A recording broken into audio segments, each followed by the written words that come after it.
دیکھیں قومیں اپنا تاریخ جو عصر حاضر کی جو تاریخ ہے وہ آپ کے سامنے ہے. مجھے آپ کے جو علم اور دانش اور آپ کی جو جو جو نالج ہے اس کے اوپر کوئی اضافہ نہیں کرنا، لیکن صرف مثال عرض کرتا ہوں کہ Germany was razed to the ground in second world وار.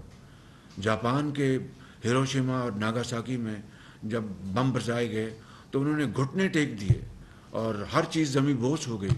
لیکن پھر دیکھیے 60 سالوں میں کس طرح انہوں نے ترقی کی، محنت کی، اور انہوں نے اپنی شکست کو مسلسل محنت میں بدل دیا. دن رات محنت کی. شکست کو انہوں نے رونے دھونے میں نہیں تبدیل کیا. یقین کریں، آپ مجھ سے بہتر جانتے ہیں کس طرح انہوں نے اینڈ دے باؤنس بیک.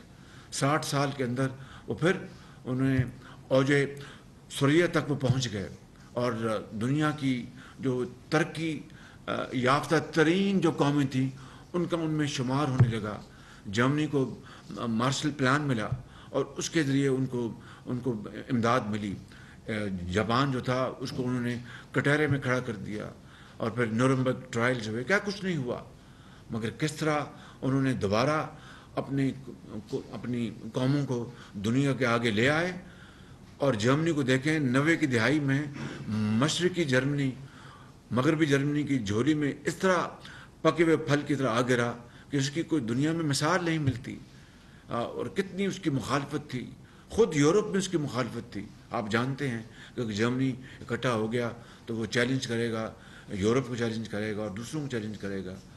تو وہ کیا بات تھی؟